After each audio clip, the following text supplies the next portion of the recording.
Bonjour et bienvenue dans ce premier cours de calcul littéral. Alors, en calcul littéral, on voit litter, c'est les lettres.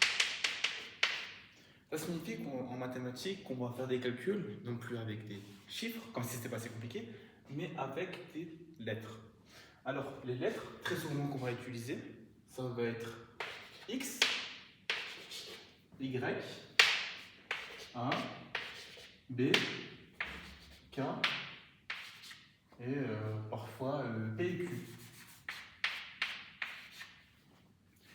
Le X et le Y, on va surtout les utiliser dans ce qu'on appelle l'analyse. Donc c'est les mathématiques où on a des fonctions, peut-être que vous n'avez pas encore vu, c'est le cours numéro 1. Un jour ça va peut-être apparaître. A et B avec K et Q, on va surtout les utiliser en arithmétique.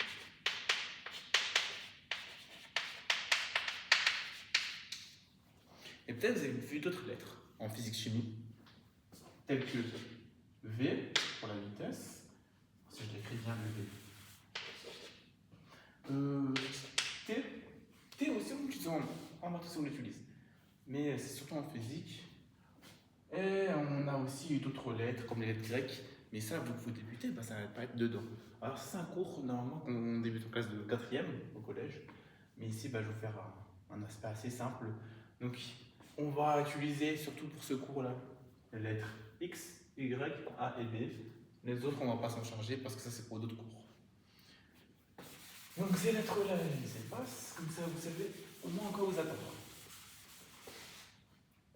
Alors je prends un cas concret. Ici on va prendre le nombre 3. 3 c'est un nombre tout mignon, très simple. Alors avec la caméra je sais que c'est assez grand, on va pas agrandir. 3 ici. Eh bien, ce 3 là, je peux l'additionner avec un autre 3. Ça me fera ce qu'on appelle 2 fois 3. Cette expression, je peux la calculer, elle vaut 6. Encore un autre exemple, je prends deux fois encore un même nombre. Je pourrais prendre 19. 19. Donc ça fait 2 fois 19. Vous êtes 9, vous additionnez, normalement vous trouvez 38. Ok, c'est joli ça. Mais moi j'aimerais bien dire un nombre fois 2. Alors une autre lettre que je ne vous ai pas dit, c'est le nombre n. La lettre n qu'on va utiliser. N pour nombre. Vous entendez, parce que quand vous écrivez nombre cursive, eh bien, on utilise la lettre n qui est au tout début. Alors, je me dis quoi? J'ai 2 fois un nombre n. 2 fois un nombre n. N, ça peut être n'importe quel nombre. 13, 21, moins 6, etc. Qu'est-ce que vous voulez comme nombre? Parfois comme objet mathématique, mais c'est pas le sujet de la vidéo. Eh bien, on va le noter différemment, ça. On va dire que ça, c'est le double, on va le noter 2n.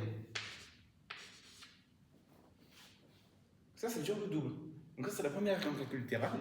Quand vous avez un nombre sur la forme de lettres avec un autre nombre derrière, un chiffre, un nombre, eh bien, vous collez ce nombre-là au chiffre. Pourquoi on va se permettre de faire ça? Parce que les deux sont disjoints. Et alors, une question qu'on peut se poser, c'est quoi la valeur de 2n? Je vous donne la réponse. La valeur de 2n, ça reste 2n. Ici, pourquoi? Parce qu'on n'a pas ce qu'on a fait une évaluation. Évaluation, c'est-à-dire, on va dire n, c'est un nombre. Et on va le supposer. Par exemple, n est égal à 6. Ah ben là, je peux calculer l'expression. Ici, ça va donner 2n, ou 2 fois n, ça dépend comment vous l'écrivez. C'est 2 fois 6, c'est égal à 12. Ça, c'est l'essence même des fonctions. On calcule une expression en fonction d'un nombre qu'on va évaluer. Mais ça, c'est pour le prochain cours. Parce que c'est très important pour les fonctions. C'est juste simple. Un autre exemple. Si n est égal à on va dire 30, je vous laisse faire le calcul de 2n. Eh bien, normalement, vous trouvez que 2n c'est égal à 2 fois 30. et c'est égal à 60. Donc là, je vais un peu vers la caméra. Comme ça, vous voyez bien la valeur de l'expression. Une fois que vous avez compris ça, eh ben, on peut aller plus loin que le double d'un nombre en calcul littéral. Donc le niveau, en fait, il va s'intensifier assez vite, comme vous avez remarqué. Si c'est un cours numéro 1, c'est pas forcément pour les débutants. J'efface ça. Et ben, au lieu de faire 2n, une fois qu'on a commencé à rentrer dedans, ben, je vais un peu vous réexpliquer ça avec des lettres autres que n. Par exemple, 2a. Alors, c'est pas un 0, c'est vraiment un a. Je vais le faire un peu plus grand. 2a. Eh bien, imaginez, vous avez 2a comme 2 abricots. Et j'ajoute 2 abricots. Finalement, vous avez quoi? Vous avez 4a. Comme 4 abricots. C'est génial, ça. Une abricot, c'est une unité, c'est même pas un chiffre. Ben là, je peux l'exprimer comme ça. Quand vous étiez petit, je sais pas, vous mettez des images de bonbons, vous avez 2 bonbons avec 3 bonbons. Donc si j'en place 2 par 3, ben, vous faites l'évaluation. 2 plus 3. Après l'évaluation, c'est une addition. 2 abricots plus 3 abricots, ça nous fait 5 abricots, 5A. Faites pareil avec B en fait. Si je remplace les lettres. B comme banane, bah, si j'ai 2 bananes plus 3 bananes, ça nous fait 5 bananes. Donc ici, il n'y a pas de souci pour ça. C'est comme ça qu'on va faire des additions. Maintenant, imaginons on mélange les lettres. Parce que je l'ai dit, je sais que c'était compliqué, mais les lettres, encore un peu compliqué. J'ai 2 abricots et j'ajoute 6 bananes. Bah, c'est quoi le résultat? Bah, c'est comme avant. Comme je vous ai fait 2 abricots, enfin c'est pas comme avant, ça ressemble un peu. 2 abricots plus 3 abricots, ça fait 5 abricots. Bah, c'est la même question, ça fait quoi? Bah, ça fait toujours 5 abricots. Il faut évaluer le nombre A. Et bah, c'est pareil ici. 2 abricots plus 6 bananes, ça fait quoi? Bah, ça fait toujours 2 abricots, 2A, plus 6 bananes, 6B. Et c'est en fonction de comment on va évaluer. Évaluer, c'est le verbe pour dire on change A et B, on va effectuer cette addition. Par exemple, on va dire si A est égal à 36 et B est égal à 7, ben, qu'est-ce que ça nous fait? Eh ben, 2A plus 2B, ça devrait nous faire, plus 3B plutôt, pardon, 6B non, 6B. 2A plus 6B, ça devrait nous faire 2 fois 36. Alors, je vais juste dire qu'ils sont. Voilà, 2 fois 36. Plus 6 fois 7. 36 plus 36, ça fait 72. Et 6 fois 7, ça fait 42. Donc j'ajoute 42. Je peux faire des plus, des moins, plein de trucs avec les lettres. Mais c'est la partie évaluation quand on a fait ça. Je regarde ici. On peut évaluer. Qui est plus difficile parce qu'on va faire du calcul mental comme avant. Et là, le résultat, ça va être ici. J'ai 7 plus 4, ça fait 11. Du coup, on aura 110. 110 plus 4, 114. Normalement, le compte est bon. Donc ça nous fait 114. Si ça marche pas, je change ça au montage. Je suis pas très bon calcul mental parce que avant de faire du calcul littéral, c'est beaucoup de pratique. Donc ça c'est quand on va mélanger les lettres. Donc ça c'est ce qu'on appelle les fonctions à 2 variables. Ça c'est encore plus loin. On va voir ensemble. Ce ne sera pas du tout le prochain cours. On va utiliser les lettres X et Y pour terminer. Et là je vais vous faire une petite explication avec le X sur une notion qui est un peu difficile sur la multiplication. Maintenant, j'ai des X. Donc j'ai des calculs à faire, X plus X plus X. C'est encore des lettres. Alors, pour l'histoire, où ça vient le X en mathématiques, pour que j'utilise, Pourquoi on dit que c'est ce qu'on appelle une inconnue? C'est bien de l'arabe, avec la lettre Chine, qui a été exportée en Grèce antique. Et pour eux, l'équivalent, c'était le xi, qui ressemblait à ce qu'on appelle le x en français. Et après, il s'est mis en cursive, comme on le connaît aujourd'hui. Donc ça, c'est un peu l'histoire derrière le x. Alors quand je fais x plus x, je fais 3x ici. Eh bien, imaginons, je continue l'addition. Mais non pas pour une fois, deux fois, trois fois. Je vais le faire une quantité que je vais définir plus tard. Donc je mets 3 fois plus x. Cette quantité, alors je vais refaire la collade, je vais moche. Et je vais 3 points ici.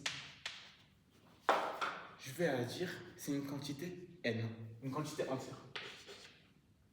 Comme ça, c'est beaucoup plus facile à représenter ça. Et bien ça, avant quand on avait 3 fois x, x plus x, je sais que ça ne nous gênait pas. On a vu 3 fois, mais vous avez 3 fois x. 3 fois x, on le note. 3x. Et ben là, on en a n. La même chose. Ça fait n fois. Je répète le x. Et je simplifie en fait. La croix de multiplication, on ne l'écrit pas. Pour la bonne raison que ça ressemble à un x en fait. C'est pour ça qu'on a arrêté de le noter. Sauf si vous mettez un point comme en physique. Ben on note ce résultat-là comme nx. Voilà le résultat. Quelle heure il est? Voilà, donc je continue le cours. C'est vraiment la base ici, c'est la notion la plus difficile. Mélanger une lettre avec une lettre.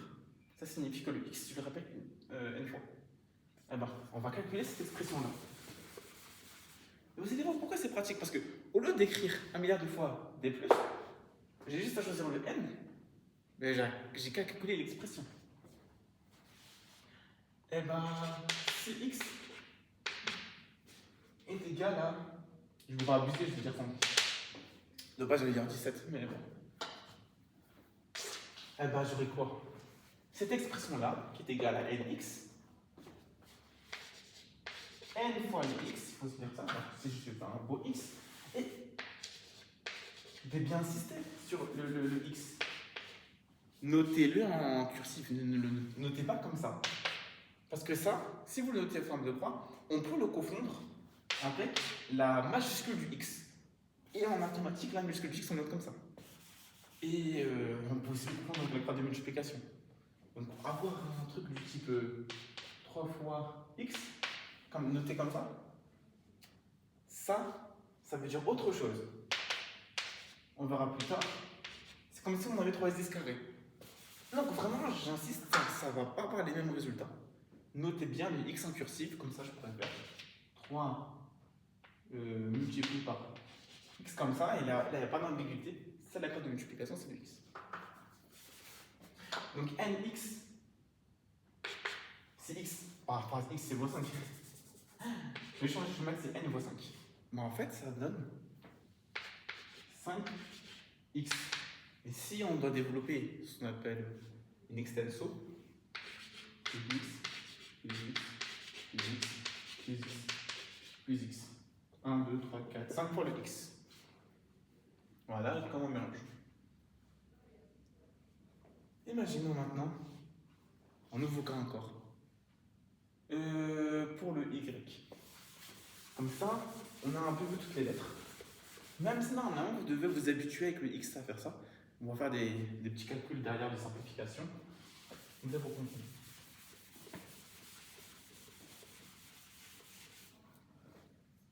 Ça fait 15 minutes, ça va mieux.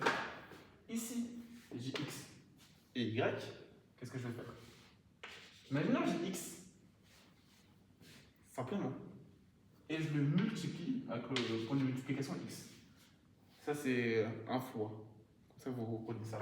Je vais faire un peu plus grand. Un x avec un x, un autre x. Ben, ça fait quoi? On va le deviner ici. Nous, on a vu à l'école que 3 fois 3, ça faisait ce qu'on appelle un nombre au carré. 3 au carré. Si je note 3 fois 3 fois 3, Mais c'est-à-dire que j'ai une répétition de 3 ici. Ah, je vais faire 4 fois, comme ça vous ne confondez pas. 4 fois, eh ben, on va dire que ça c'est 3 exposant 4. Ça, on apprend ça en classe de 5e. Si vous faites de la physique chimie, avec les puissances, avec les ordres de grandeur. Bah, c'est pareil ici. Là, si je trouve au carré, et étant donné que je l'ai 2 fois, ça fait 3 exposant 2. Là, j'ai 3 fois la même quantité ici, et 4 fois la même quantité du 3. C'est 3 exposant 4. Et bien là, pour les x, c'est très simple, c'est la même chose. J'ai 2 fois cette quantité-là. Ah bah, c'est mon nombre x au carré. Donc x fois x, ça fait 3x carré. Et on peut encore continuer ici. Si moi je prolonge le résultat, x fois x fois x, bah, j'ai une multiplication de x 3 fois avec lui-même. On va dire que c'est x au cube. Et on va faire comme avec les additions. Si j'ai x fois x, tac, tac, tac, donc c'est 3 petits points, multiplié par x. Et je l'ai n fois, cette multiplication. Bah, c'est très simple. Si pour 2 on avait x carré, si pour 3 multiplications on avait x puissance 3, eh ben pour n multiplications, c'est x puissance n. Donc c'est x auquel je multiplie n fois par lui-même. Un exemple concret, et on va utiliser le y, on va calculer l'expression 2x carré plus 3y carré plus x carré. Alors je ne vous ai pas dit. Une fois un nombre, on le note le nombre. Ça ne sert à rien de marquer le 1. On fait ce qu'on appelle alléger l'écriture. Voilà, ça c'est la petite parenthèse. Tout ça, ça fait l'avance. Plus, enfin je vais même, je sais pas, je fais des plus, je vais enlever. Moins y carré ou moins 2y carré. Alors vous connaissez maintenant, ça veut dire quoi les exposants, si je ne vous ai pas perdu. Et enfin, on va les faire. Ce calcul-là, en fait. Encore mieux, on va ajouter x tout seul, qui n'est pas au carré. Ben, qu'est-ce que ça fait? Ici, on va compter les x carrés, combien il y en a. Et on va le distinguer du x qui est tout seul. Parce que, en fait, on ne sait pas calculer en dehors de l'évaluation. X carré plus x, ça va rester x carré plus x. Pourquoi? Parce que le comportement de x carré, c'est pas le même que x. Lui, là, le nombre, il va grandir très vite. Lui, il va grandir un peu moins vite. Par exemple, 3 au carré, ça fait déjà 9. Ouais, mais 3, ça fait 3. On voit bien que le 9, il est bien supérieur par rapport au 3. C'est pour ça qu'on va les dissocier, parce que le comportement n'est pas le même. On a x carré qui n'est pas égal à x si je n'évalue pas en 0. Ça signifie que x est différent de 0 et x différent de 1. En dehors, c'est pas du tout les mêmes nombres. Et vous voyez à quoi ça sert? On peut faire des exceptions comme ça avec des conditions. Alors, si je l'écris bien, si ça c'est un si.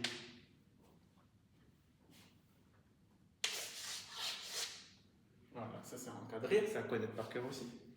Eh bien, 2x carré plus x, ça nous fait 2x carré plus x. Étant donné qu'on rajoute encore un x, j'ai pas 2 fois le x carré, j'ai 3 fois le x carré. 3x carré. Alors si je l'écris bien, on termine sur ça. 3x carré moins 3y carré moins 2y carré, ça nous fait. Donc j'ai 3 moins 2, j'ai 1 fois le y carré. Donc j'ai plus y carré tout seul. Retenez que 1y carré monte comme y carré. Alors même s'il n'a pas la puissance ici, ça reste un nombre. Je pourrais poser que a est égal à y carré. Et alors, ça sera la même chose. 1 fois le a, c'est toujours a. Voilà, comme ça vous n'avez pas trop d'ambiguïté. Et le x, maintenant il est là. Je vais aussi rajouter. Il n'a pas le même comportement, donc je vais rajouter ici. qui clarifie cette vidéo maintenant sur les calculs littérales. Entraînez-vous bien. Il y a un tas de choses à voir encore. Mais ça, je le fais en analyse avec les fonctions. Donc, c'est à partir du cours numéro 2. Ce qui est valeur absolue, racine carrée. Ça, c'est pas des trucs qu'on verra maintenant. Ici, je vous laisse. Bon, je suis tombé. Je vous laisse regarder un peu tout ça. Réviser, retravailler quelques calculs. Inventez vos calculs aussi. C'est assez sympa.